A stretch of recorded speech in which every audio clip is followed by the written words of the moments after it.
Welcome, everybody. I'm Nick Carboni, and this is the Off the Clock podcast. Every Friday, I'll have one of these for you. It's an in-depth, hopefully fun, hopefully entertaining, and hopefully informative conversation with people from our city and our area with unique sports stories to tell. You can find these in Spotify, iTunes, Stitcher, also on our WCNC Charlotte YouTube page. And if you get the chance, give us a follow and subscribe. And of course, if you get the chance, watch me Monday through Friday on WCNC Charlotte at 5, 6, and 11, giving you the latest updates and interviews in Charlotte sports. I was so excited to have a chat with this week's Off the Clock guest, Wes Helms. He's from Gastonia, went to Ashbrook High School, played for his favorite team growing up, those great Atlanta Braves teams of the late 90s and early 2000s with Chipper Jones, Tom Glavine, Greg Maddux, and all those guys. He was also named manager of the Charlotte Knights right before the pandemic. He was super pumped to be in the dugout just miles from his hometown. Of course, things changed. There's no season, but he hopes to manage the Knights in 2021. And what he's doing right now is very interesting and relevant to how Major League Baseball is operating during COVID-19. All right, here's my off-the-clock conversation with Wes Helms, which as always begins on the clock. 30 seconds, rapid-fire questions. You're coming up to the plate, 2 on, 2 outs, bottom of the ninth. Who is the pitcher you would love to see when you were playing in that situation? Tom Glavine. I hear Tom Glavine really well. I saw Tom Glavine really well. I mean, I saw lefties better than righties, being a right-handed hitter, but he was always one that stood out to me where I just never really had a lot of trouble off of him. I saw the ball really well. All right, who's the last one you'd want to see? Randy Johnson. Even though he's a lefty, he is by far the hardest pitcher that I had to face for me. I mean, I struggled off that guy. I got a few hits, but it was like little bloopers over the infielder's head. All right, we're going to get one in at the buzzer. If you could go to lunch right now in North Carolina, one-shot deal, where are you going? RO's Barbecue in Gastonia. Of course. All right, so let's get into it. You're from Gastonia. You're supposed to be managing the Charlotte Knights right now, but you are in Chicago. Tell us what you're doing there. So, actually, I'm right outside of Chicago in Schaumburg, which is about 30 miles northwest of Chicago, and I'm with the taxi squad. We have anywhere from 16 to 22 guys here, depending on what the moves are in the big leagues. And basically, a lot of these guys were guys that were going to be in AAA this year in Charlotte. A few AA guys, and then they've brought a few of the young prospects up, especially like the first-round picks and everything. This year's first-round pick, Garrett Crochet, is here. And we're just keeping these guys ready. We're keeping them ready so if there's a move in Chicago, whether it be a position player, pitcher, or if one of the players in Chicago, did get the COVID, we have guys to replace them. And we're doing what we can every day to keep them game ready. Yeah, I mean, how do you do that, especially mentally? I mean, when you're managing guys in season, there's a really good chance that they're going to play and need to contribute. But now that they're down in this taxi squad, I mean, it's just kind of completely unknown whether they're going to be needed or not. It's tough. It really is. And, I think one of the hardest things for us this year is just keeping them engaged. Because some of the guys are, going to be a quick call up if needed. And some guys are here just to get to work. So they're not missing the entire season without baseball. And, so it's tough to keep them engaged every day because we don't play games. We have to create sim games where our pitchers throw to our hitters. We try our best to keep everything at game speed in practice just because, we know these guys aren't going to play games. I know there was that kind of initial, whatever you want to call it, hiccup with Major League Baseball's start. But, I mean, we're about a third of the way through the season now. By the time this airs, we'll probably be about halfway. So what do you think of kind of how things have gone so far for Major League Baseball? Actually, I think it's gone great. And I'll be honest with you, I think the situation that happened with the Marlins and the Cardinals was probably good for baseball in a way. And if you look at it, if that didn't happen, then it wouldn't create us to be in a more cautious, even a more cautious area now, with Manfred coming out and basically saying, look, we got to crack down on this. We got to stay in our hotels. We've got to put you guys in a somewhat bubble with the team. Managers, GMs, you got to do a better job of keeping everything, in control. So I think what happened with those two teams kind of helped us overall in baseball. But if you look at it, I mean, with the games every day, with no fans in the stands, but we're getting to play. I think it's gone pretty smooth considering, we've had those two teams that's, lost a lot of games. What's this year been like for you? I mean, you go from the high of being hired, right outside your hometown here in Charlotte, and you don't even get to manage a game here yet. And then you got to move to Illinois, Chicago. I don't know if your family's with you or not. I mean, what has this been like for you personally? It's been great. I mean, it was a letdown. I would not lie. It was a letdown when I didn't get to come to Charlotte to manage. I mean, my first managing job was going to be in my backyard where I was raised. So that was kind of a letdown. But then, I knew it was out of my control. And we were very blessed to get to come up here and be with the big league situation and get to be with these guys that are trying to get, that are going to help the big league team at some point this year. So we were very blessed to get to be a part of this coaching staff. It was myself, my hitting coach, Howard Clark, and the pitching coach, Matt Zaleski. So we all got to come up here and do our thing. And, the Charlotte situation was a letdown, but to be up here and getting to do what we love to do was definitely kind of a spark plug for us this year, because it was getting kind of boring being at home, not having a job to do. I mean, not taking anything away from the family, and, you love that time, but, we love baseball. We want to work. We want to get these guys better. And, that's the biggest thing was, we just wanted to get busy and get guys better. All right. Take me back to growing up in Gastonia. And I mean, was baseball your first love? Yeah, well, I played all sports. I played soccer, I played basketball, I played baseball, and I actually played basketball up until like my junior year of high school. I was always really, really good at baseball. I mean, I was good at other sports, but baseball was the one that just I couldn't put the ball and bat down. If I was home, if it was during soccer season, football season, basketball season, I was throwing a racquetball against a brick wall, just catching ground balls, or I was pitching up sweet gum balls off the trees and hitting them with a broomstick. I mean, I was always doing something with baseball. So, I think I just basically from the first time I ever played T-ball at 4 or 5 years old, I just loved it. I never stopped. So you're at Ashbrook High School. You've got a scholarship offer from the University of North Carolina, great baseball program, great school right here in the state. But then the Braves. I mean, what's that decision? I mean, you were a Braves fan growing up, weren't you? I was. I mean, of course, the Braves and the Cubs were only two teams we could watch on TV with WGN and TBS. And so I always grew up a Braves fan. We got to go down to a few games when like Bob Horner and all those guys were playing. But to get drafted, was just an honor. And then you had that big decision. Do you go to college? Do you go? And, my parents and I basically came to the conclusion of, Wes, you can always go to school. Your mind is always going to be there, but your physical athleticism is going to leave you one day. So you have a great work ethic. You're very mature for your age. If you want to do this, go do it, give it all you have.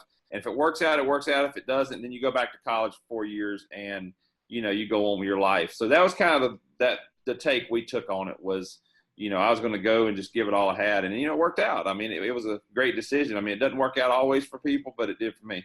Yeah, in the big leagues by, I think, 22 years old. But what were those first moments as a young minor leaguer away from home like for you? I know some people struggle with it. Some guys, and you were, like you said, pretty mature mentally. How did you kind of deal with that? It was tough for the biggest reason I'm the only child, and also we never traveled. We didn't go out of state a lot. We didn't go, on a lot of different places around the country. So just to get shipped off to West Palm Beach, Florida, and hey, you're on your own. You got to learn to eat on your own. You got to learn to do this. You got to learn to do that. Was tough. But after the first year, I kind of fell into it. But, I was raised by two parents that raised me to be independent and raised me to take care of myself. So that was huge. And, I kind of fell into that after that first season. Once I went to Macon, Georgia the next year in A-ball, I just kind of looked at it like, hey, this is my job. I'm playing baseball. And then, I go back to North Carolina when the season's over. Yeah, they always say every American boy's dream is to make the major league. So what was that like when you did, handful of years in the minor leagues, and then you're up by 22. But what do you remember about that first day? Oh, it was awesome. I was in Richmond, Virginia, and I remember Chipper kind of tweaked his oblique. And I got the call, and they're like, look, we need you in St. Louis because we don't know if Chipper, is going to be able to play or what, so we need to fly you to St. Louis. And it was during the Mark McGwire, Sammy Sosa home run race. So this is toward the end of August, and I fly to St. Louis, and I walk out. I remember I got to the stadium like 6 o'clock, and I had to hurry up and get dressed. I walked out into the dugout on the third base side, and, I mean, it was sold out. Like, I was like, oh, my gosh, I've never seen this many people in a stadium in my life. So that was very special because not only was it my first call up for me, it was during one of the most historical home run chases ever. So that was special. And, then I wound up, staying there the rest of the year and everything. And then next year went to AAA and went back up. But yeah, it was something that you'll never forget. I mean, I can just remember walking into that stadium, walking to the dugout, and, just the feeling I had doing that was special. Did you get into the game that night? No, I didn't get in. Actually, I didn't get into the game. We played 2 games. I think it was 2 games left. I didn't get into those games. Then I think we went to Arizona, and that's when I got in the game and got my first hit, and everything was in Arizona. First game, first hit. So who was your first at bat against?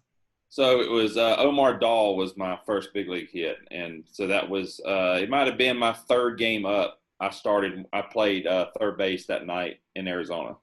Who'd you hit your first home run against? It was Spires from Florida, Florida Marlins, the reliever. I cannot remember his first name. It might have been Justin Spires, because I know there was a position player, Spires, as well. But Spires with the Florida Marlins was my first homer.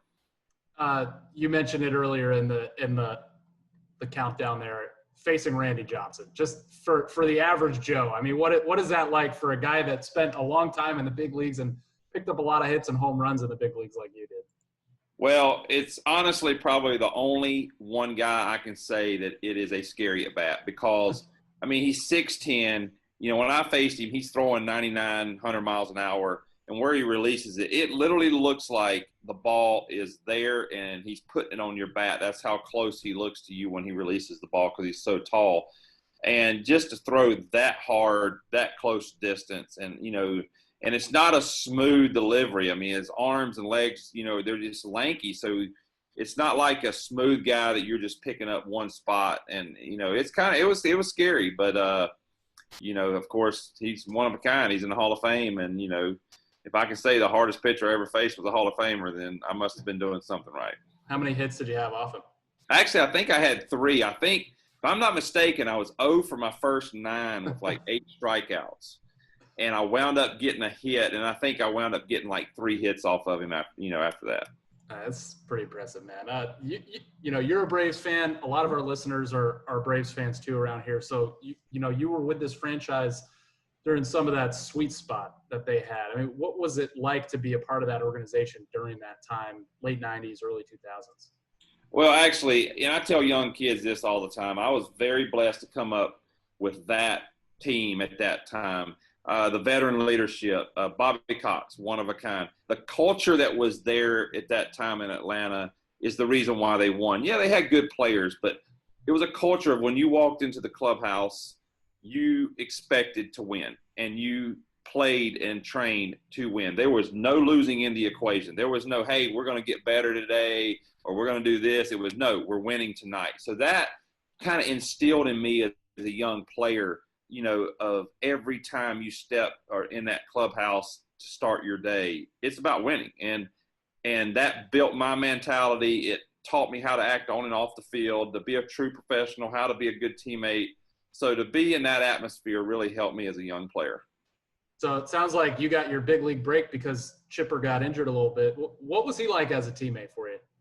Oh, he was awesome. He called me his protege. He kind of took me under his wing because I came up as a third baseman and he was a third baseman. And, he was great to me. And Chipper was a guy that, he kind of stayed to himself. So a lot of times, he got a bad rap of not being a good teammate, or, vice versa from the fans of, maybe not interacting with the fans a lot or something. But for me, he just, in his spotlight, and a lot of the guys that are like him, they just kind of get to themselves because, they're hounded all the time from every angle, whether it be sign this or can you do this? Can you do this appearance? So, but with me and with the teammates, in the clubhouse, everything outstanding. Just the knowledge he would give us, the way he treated us. And he was top notch. It was such a serious organization at that time. The expectations are so high. But I also feel like that group, Chipper and Greg Maddux and maybe even Tom Glavine. I don't know. It seems like guys probably kept it a little loose. So what are some of your good memories of some of the lighthearted stuff there? Chipper was he wasn't one that joked around a lot. It was Glavine for sure not. He was more of Tom Glavine was more like a lawyer playing baseball. He was serious. But now Greg Maddux and John Smoltz, Denny Nagel when he was there, these guys kept it fun. Whether it be joking around the clubhouse, or, on the flights or on the bus, trips to the airport or whatever. They kept everything loose. They knew what it mean. They knew what it meant to have a long season, and everything can't be just serious all the time. You still have to cut loose sometimes because it is a game, and they were good with keeping us loose in the clubhouse and in the dugout. You had some of your best individual seasons, I think, after Atlanta, if I'm not mistaken. But we see trades happen all the time in sports. But what is it like to be a part of one, as a player and an individual and a kind of a human being, I guess? Yeah, the first one's usually the hardest. I got drafted by Atlanta, came up with Atlanta. That's all I knew. And then when I got traded to Milwaukee, it was actually for a good reason. It was when Ned Yost got the managing job, and he wanted me, so he traded for me. So that was good. But just to leave the team you've been with your whole career in the minors, coming up, you knew all the coaches, the players, the front office, and now especially you got to start over. You got to start over with meeting your new teammates, meeting the GM, meeting the owners or whatever. So that was a little different. But then after that, we understand it's a business, and we play the game like we were when we were kids. But when it comes down to it on the everyday decisions, it's a business. And it took that trade to maybe make me understand it, because I didn't have to deal with that stuff when I was in Atlanta. But once they traded me, then you see that, hey, you just play the game. You're playing for the team you're playing for now, but you also are playing for 29 other teams that may want you down the road. 23 home runs that next year, career high. Wrap it up with a couple more here, Wes. When you look back at your big league career, how did it compare to what you may have imagined that it would be when you were a kid growing up in Gastonia? It really didn't ever hit me until probably junior high school, like, hey, I got a chance to do this. And then once I got to Ashbrook, I knew I wanted to be a big leaguer, and actually, always thought I was going to be a big leaguer. And, but to say that I played 12 years in the major leagues, that's an honor, just to get the 10 years, that's full pension. So no one, I don't think anyone at a young age expects to play that long in the big leagues, just because it's so hard. They always say it's easy to make it, but it's harder to stay there. And it's true. So for me to be able to stay there that long and fight through a little injury here and there, to be able to just continue to stay consistent on a, day in and day out basis. I really don't think as a kid I thought that was going to happen that way. But when I look back at it, I had a long career, and, it was a special career. So it's one that, I'm very proud of. Well, we haven't seen you manage yet, and we hope to soon. But, everybody wants to make that Braves connection. Oh, he played for Bobby Cox. So you got a little bit of that fire when it comes to running out there and talking to the umpires like Bobby did? Or how do you that's the first question, actually. A lot of people asked me when I got the managing job was, hey, how long is it going to take you to get thrown out? And I'm like, I don't really think that's something you plan. You kind of like it just happens. I'm not going to be that guy that plans to go out there and do it, But the one thing I can say, probably on that note is I will take up for my teammates. And, I will never, belittle an umpire or embarrass an umpire just because I don't think that's the way I should do it. But if it means me going out there taking up for my team, my players, then I definitely will. Because, I think that's fun in the game. I think, that's kind of gone away a little bit in the big leagues with the reviews and everything like that. But I think that the fans love to see stuff like that sometimes. It's excitement. And so to say that, to say how long would it take me, I don't know. To say I'll set a record like Bobby Cox did, I don't know. But I will say it will happen because I'm going to take up for my team, my players. All right, Wes, we know, things change in the organizations from year to year. Obviously, the White Sox think a whole lot of you, but do you hope that you're back in Charlotte for the 2021 season, I guess, so we can actually see you manage at Truist Field? Oh, yeah. I don't put words in people's mouth, but I would pretty much say that, the AAA staff will be what it is for next year because, we're up here working, doing this. So that showed how they thought of us. So to basically kind of look forward, I would pretty much, unless, something happened with the big leagues or whatever, I think we'll definitely be in Charlotte doing what we were going to do this year. All right. I appreciate it, Wes. Thanks for joining Off the Clock. You're welcome.